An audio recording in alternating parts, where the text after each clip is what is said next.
नमस्कार दोस्तों, जय हिंद, वंदे मातरम। गुरुजी स्टडी के यूट्यूब प्लेटफॉर्म पर आप सभी भाइयों बहनों का एक बार फिर से मैं वेलकम करता हूं।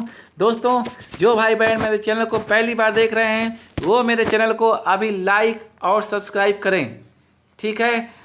तो आज हम बात करने जा रहे हैं बाल मनोविज्ञान के चैप्टर फर्स्ट, जिसका नाम है बाल विकास की अवधारणा एवं अधिगम से संबंध। दोस्तों, हम आपके लिए लाए हैं सीटेट का बिल्कुल निचोड़, जो कि परीक्षा में के दृष्टि से यदि देखा जाए तो काफ़ी हेल्पफुल साबित होने वाला है। तो वीडियो कहीं छोड़कर जाइएगा नहीं, शुरू से आखिरी तक इसको देखिएगा। दोस्तों, आपके सीटेट के एग्ज़ाम में बहुत ही ये मददगार साबित होगा। तो समय को बिना गवाए हुए एक बार फिर से सभी का मैं जो है कि कहना चाहूँगा कि आप मेरे चैनल को अभी लाइक और सब्सक्राइब करें। आइए हम स्टार्ट करते हैं आप आज का चैप्टर फर्स्ट। दोस्तों, इसमें चैप्टर फर्स्ट में बोल रहा है कि बाल विकास का स्वरूप एवं विशेषता। बाल विकास का स्वरूप एवं विशेषता क्या क्या होती है। दोस्तों, पहला पॉइंट कह रहा है क्या कि बाल विकास की प्रक्रिया प्राकृतिक, सरल एवं स्वाभाविक रूप में संपन्न होती है। क्या? बाल विकास की प्रक्रिया प्राकृतिक, सरल एवं स्वाभाविक रूप में संपन्न होती है। अर्थात इसके कहने का मतलब ये है कि बाल विकास की जो प्रक्रिया होती है वो क्या होती है, प्राकृतिक रूप से चलती रहती है। अर्थात बाल विकास आपके या हमारे बढ़ाने से उसका विकास बच्चे का नहीं होता, बल्कि ये विकास की प्रक्रिया एक प्राकृतिक रूप से ऑटोमेटिक दिन प्रतिदिन बढ़ती रहती है और ये सरल होती है, ठीक है। और जो है स्वाभाविक रूप से चलती रहती है, लगातार कंटिन्यू जिसको कह लें, ये लगातार आपका चलता रहता है, ठीक है। ये पॉइंट आपका क्लियर हो गया। दूसरा पॉइंट कह रहा है क्या कि बाल विकास को छात्रों के लिए, शिक्षक के लिए तथा अभिभावकों के लिए उपयोगी माना जाता है। मतलब इसका कहने का मतलब ये है कि बाल विकास यदि देखा जाए मनोविज्ञान के दृष्टि से तो छात्रों के लिए जो है कि उपयोगी माना जाता है। क्यों? क्योंकि छात्र इसमें खेल कूद के माध्यम से यदि देखा जाए तो प्राथमिक कक्षा के बालक जो होते हैं खेल कूद के माध्यम से सीखते हैं। आप देखिए उन्हें, यार जरा सोचिए कि बच्चों को आप डायरेक्ट किताब दे दो। जब आप किताब दे दो तो उसे कहो कि बेटा ये है ए, ये है बी, ये है सी, ठीक है, या ये क है, ख है, ग है, क्या वो सीख पाएगा? नहीं सीख पाएगा ना। क्यों? क्योंकि वो किताब को फेंक देगा। वो सोचेगा क्या है, मेरे लिए खिलौना है। लेकिन नहीं, वहीं पर यदि आप बच्चे को खिलौने के माध्यम से, गेम के माध्यम से यदि सिखाना चाहेंगे तो बच्चा बिल्कुल आसानी से सही तरीके से सीख जाएगा। बात करते हैं शिक्षक के लिए क्यों उपयोगी है।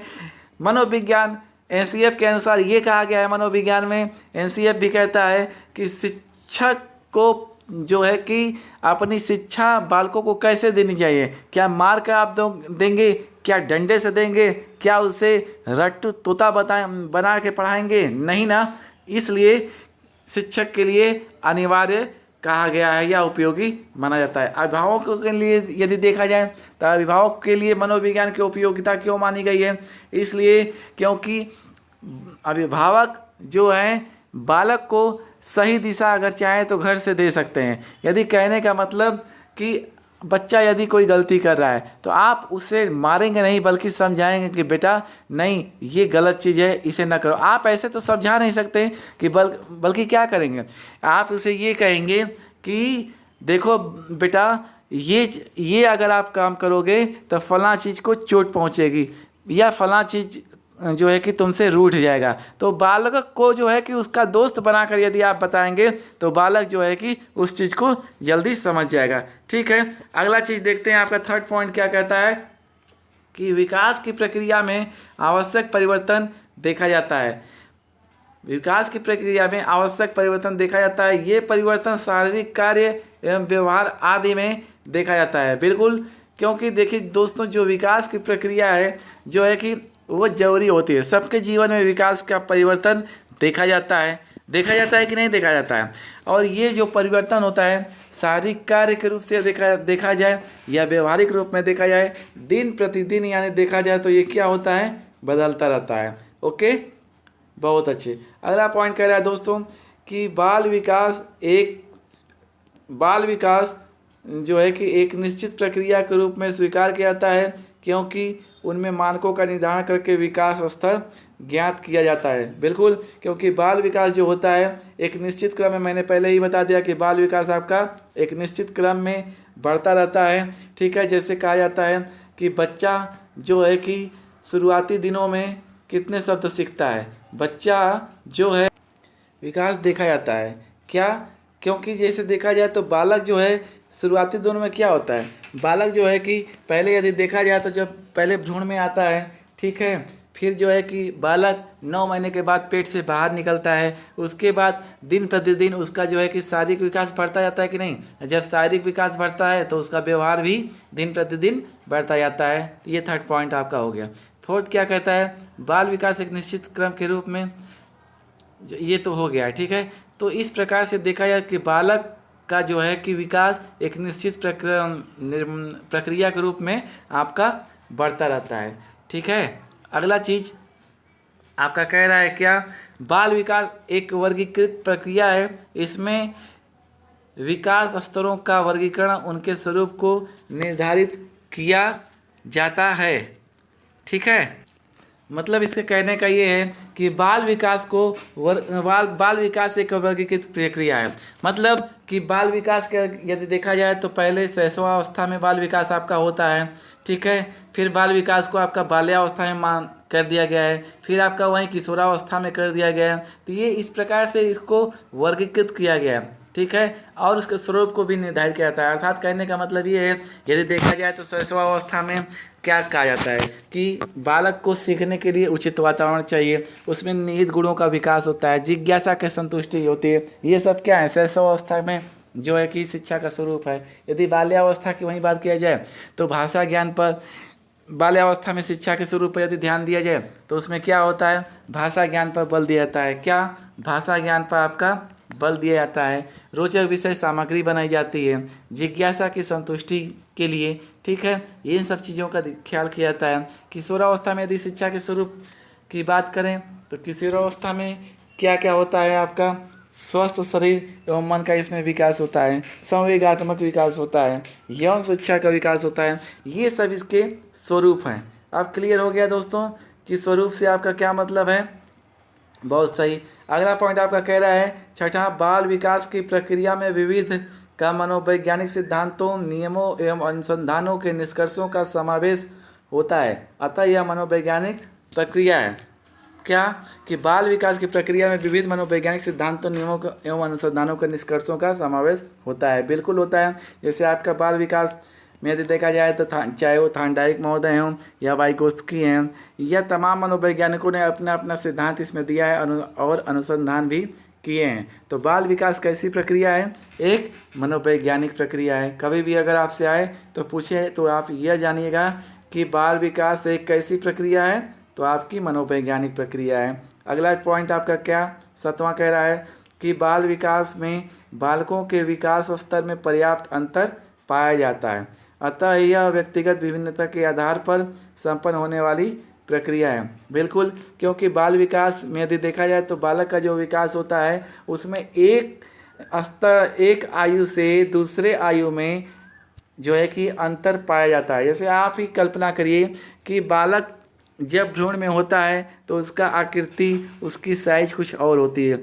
जब वो बच्चा शैशवावस्था में आता है तो उसकी आकृति, वजन, भार कुछ और होता है। जब बाल्यावस्था में आता है तो उसका विचार, उसका भार, उसका कद जो है कि कुछ और होता है। जब, यानी कहने का मतलब कि जब जब बालक बड़ा होता जाता है तब तक उसकी लंबाई में हम देखते हैं क्या परिवर्तन होते जाता है, उसका जो है कि मानसिक लेवल बढ़ता जाता है, उसमें भाषा का विकास भी दिन प्रतिदिन बढ़ता जाता है। ठीक है, अगला पॉइंट कह रहा है क्या कि बाल विकास में प्रस्तुत नियम, सिद्धांतों एवं मानक पूर्णतः वैध, ये वैधस नहीं होगा, वैध एवं विश्वसनीय होते हैं, अतः यह एक वैज्ञानिक प्रक्रिया है। बिल्कुल सही बात है।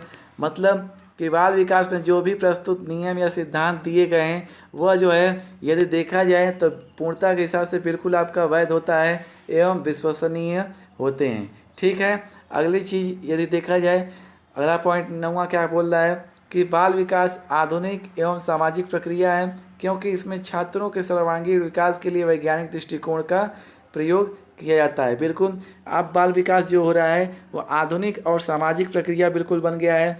इससे क्या होता क्या है कि छात्रों का सर्वांगीण विकास खूब बढ़िया से वैज्ञानिक दृष्टिकोण से किया जा रहा है। ठीक है, अगला पॉइंट हम लेते हैं क्या कि बाल विकास एवं अधिगम का संबंध, अर्थात बाल विकास एवं अधिगम में संबंध क्या है। तो आइए इसे देखते हैं। शारीरिक विकास के सर्वश्रेष्ठ होने पर अधिगम की प्रक्रिया तीव्र एवं अस्थायी रूप में होती है। इसके विपरीत स्थिति मंद होती है। अर्थात कहने का मतलब ये, यदि बालक का शरीर यदि स्वस्थ है तो अधिगम भी उसका तीव्र होगा। यदि कोई बालक बीमार नहीं रहता है, स्वस्थ है, तो उसका अधिगम अस्थायी होगा और तीव्र होगा। ये लेकिन नहीं, यहीं यदि विपरीत बालक को देखा जाए, यदि मान लो यार कोई बच्चा कमज़ोर है तो क्या उसका पढ़ने में ज़्यादा मन लगेगा? नहीं लगेगा। जब उसका पढ़ने में मन नहीं लगेगा तो उसका क्या अधिगम का विकास होगा? कम होगा लेकिन कम होगा, मन नहीं लगाएगा पढ़ने में। तो वही बोल रहा है कि स्वस्थ बालक यदि है तो उसका अधिगम जो है कि तीव्र और अस्थायी होगा, जबकि वहीं यदि बालक कमज़ोर है, बीमार रहता है, ठीक है, बीमारी का शिकार है, तो उसका अधिगम का जो है कि वो देखा जाए स्टेटस तो जो है कि स्लो होगा, मंद गति से होगा। राइट, अगली पॉइंट आपके सामने ये रहा। कह रहा है क्या संज्ञानात्मक विकास की उचित स्थिति अधिगम को उच्च एवं अस्थायी बनाती है। मतलब कहने का मतलब संज्ञानात्मक विकास से मतलब ये कि बालक का जैसे भाषा विकास सीखता है, उसका मानसिक स्थिति के अन्य विकास के पहलुओं पर ध्यान देने से ये बात कर रहा है कि संज्ञानात्मक विकास की यदि स्थिति उसकी अच्छी है तो अधिगम भी उसका अच्छा होगा और अस्थायी होगा। और तीसरा पॉइंट कह रहा है क्या, सामाजिक विकास की प्रभावशीलता ही प्रभावी अधिगम का मार्ग प्रशस्त करती है। सामाजिक विकास यदि उसका प्रभावी है तो अधिगम भी क्या प्रभावी होगा। अगला पॉइंट कहता है संवेगात्मक स्थिरता के माध्यम से ही बालक संतुलित कार्य एवं व्यवहार सीखता है। संवेगात्मक स्थिरता यदि उसका व्यवहार स्थिर है तो बालक जो है कि संतुलित कार्य करेगा। संवेगात्मक का मतलब कि जैसे क्रोध, लड़ाई झगड़ा, ठीक है, बहुत ज़्यादा आवेश में आ जाना, बहुत ज़्यादा प्यार करना, ये सब संवेगात्मक स्थिरता में आते हैं। तो यदि उसका संवेगात्मक स्थिति यदि स्थिर रहेगी तो बालक जो है कि संतुलित कार्य और व्यवहार से सीखता है। अगला पॉइंट कहता है नैतिक विकास के आधार पर ही छात्र नैतिक कार्यों को एवं गतिविधियों को सीखता है। नैतिक विकास यदि बालक से कराया जाए तो छात्र के अंदर नैतिक कार्य गतिविधि ऑटोमेटिक बालक सीख जाएगा। जैसे कहने का मतलब किसी को बताओ कि बेटा जो है कि हमें पौधे लगाने चाहिए, हमें पौधे लगाने चाहिए, तो बच्चा सोचेगा यार हमें पौधे क्यों लगाने चाहिए। ऐसे बालक नहीं सीखेगा, नहीं, बल्कि आप उसे इस तरह से कहोगे कि बेटा जैसे हम लोग सांस लेते हैं, पानी पीते हैं, तो पौधों को भी पानी देना चाहिए, पौधों को लगाना चाहिए। इससे क्या होता है कि वो मेरे लिए जो है कि छाया देते हैं, वो मेरे लिए फल देते हैं। इस तरह से यदि आप उन्हें समझाएंगे तो बालक जो है कि नैतिक कार्य करना सीख जाएगा। ठीक है, अगला पॉइंट कहता है क्या, मानसिक विकास के आधार पर ही छात्रों के द्वारा तर्क, चिंतन एवं खोज संबंधी गतिविधियां सीखी जाती हैं। क्या मानसिक विकास यदि उसका सही है तो छात्रों में तर्क, चिंतन एवं खोज संबंधी गतिविधियां सीखी जाएंगी, पाई जाएंगी। ठीक है, अगला पॉइंट हम लेते हैं बाल विकास के उद्देश्य, आवश्यकता एवं महत्व। इसमें पहला पॉइंट कह रहा है क्या, बाल विकास के आधार पर ही शिक्षक द्वारा एवं विद्यालय व्यवस्था द्वारा छात्रों को उचित शारीरिक विकास किया जाता है।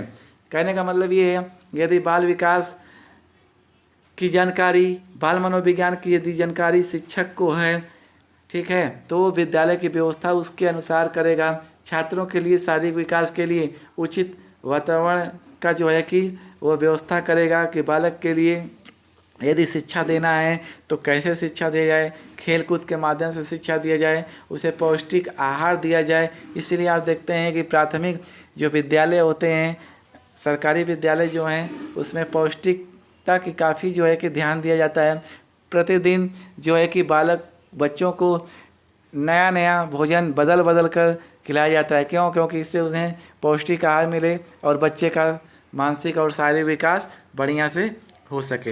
अगला पॉइंट कह रहा है कि बाल विकास के आधार पर ही छात्रों का मानसिक विकास उपलब्ध कराने वाली गतिविधियों का आयोजन विद्यालय में शिक्षक द्वारा किया जाता है। बिल्कुल, जब बाल विकास का शिक्षक को जो है कि नॉलेज रहेगा तो तभी जाके वो बच्चे के मानसिक विकास को उपलब्ध कराने वाली गतिविधियों का आयोजन अपने विद्यालय में कर सकता है।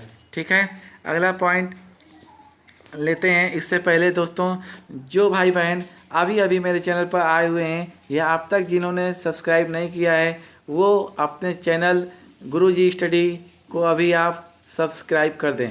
अभी क्या करें? सब्सक्राइब कर दें।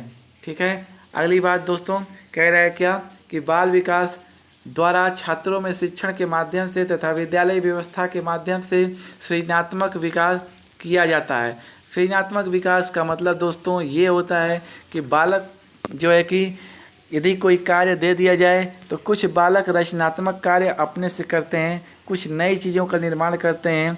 जैसे आप उन्हें जो है कि बहुत सारे पत्ते दे दीजिए, आप जो है कि उनसे कहिए कि दोस्त बच्चों आप ऐसा काम करो कि पत्ते के सभी पत्तों को जोड़कर एक कोई डिजाइन हमें बना कर दो। तो बच्चा जो है कि कुछ पत्तों को जोड़ेगा, उसमें नई नई आकृतियाँ बना कर देगा, लेकिन उससे पहले आपको भी कुछ पत्तों के डिजाइन बना के आपको दिखाना पड़ेगा। तो बच्चा उससे जो है कि ऑटोमेटिक सीख जाता है कुछ। ठीक है, अगला पॉइंट लेते हैं कि बाल विकास द्वारा ही शिक्षक एवं विद्यालय द्वारा छात्रों की संवेगात्मक स्थिरता उत्पन्न करने वाली गतिविधियां उपलब्ध कराई जाती हैं। बिल्कुल, बाल विकास के द्वारा ही शिक्षक एवं विद्यालय द्वारा छात्रों का संवेगात्मक स्थिरता को हम लोग उत्पन्न कराया जा सकता है। अगला पॉइंट कहता है क्या, बाल विकास के आधार पर छात्रों का सामाजिक विकास प्रभावी रूप में संपन्न होता है। यदि देखा जाए बाल विकास के आधार पर तो बच्चे का सामाजिक विकास जो है, समाज में उससे कैसे जो है कि उठना है, कैसे बैठना है, किसके साथ कैसा व्यवहार करना है, ये सारी चीज़ें बच्चा बाल विकास के आधार पर सीखता है। अगला पॉइंट, बाल विकास के आधार पर ही शिक्षक द्वारा प्रभावी शिक्षण अधिगम प्रक्रिया का आयोजन किया जाता है। यदि शिक्षक को बाल मनोविज्ञान का यदि जानकारी है तो वह अपने शिक्षण को जो है कि प्रभावी बना चल सकता है। ठीक है, क्लास में। अगली पॉइंट कि बाल विकास के आधार पर ही छात्रों का भाषाई विकास सर्वोत्तम रूप में संपन्न होता है।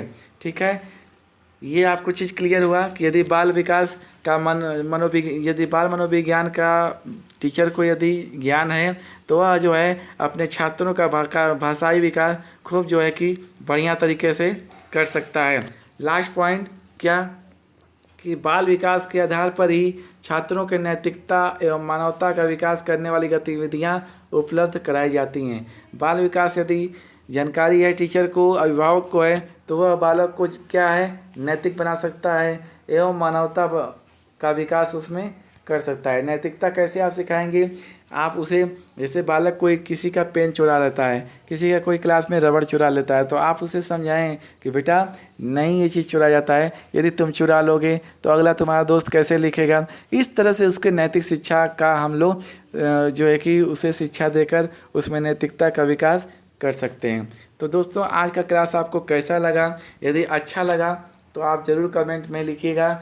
आज के लिए दोस्तों इतना ही। आपको हमारा वीडियो देखने के लिए बहुत बहुत धन्यवाद और जय हिंद दोस्तों। जो भाई बहन मेरे चैनल पर अभी भी नए हैं या अभी आए हैं, वो मेरे चैनल को यदि बढ़िया लगा मेरा वीडियो तो मेरे चैनल को अभी लाइक और सब्सक्राइब करें। तब आज के लिए दोस्तों इतना ही। जय हिंद, कल फिर मिलेंगे।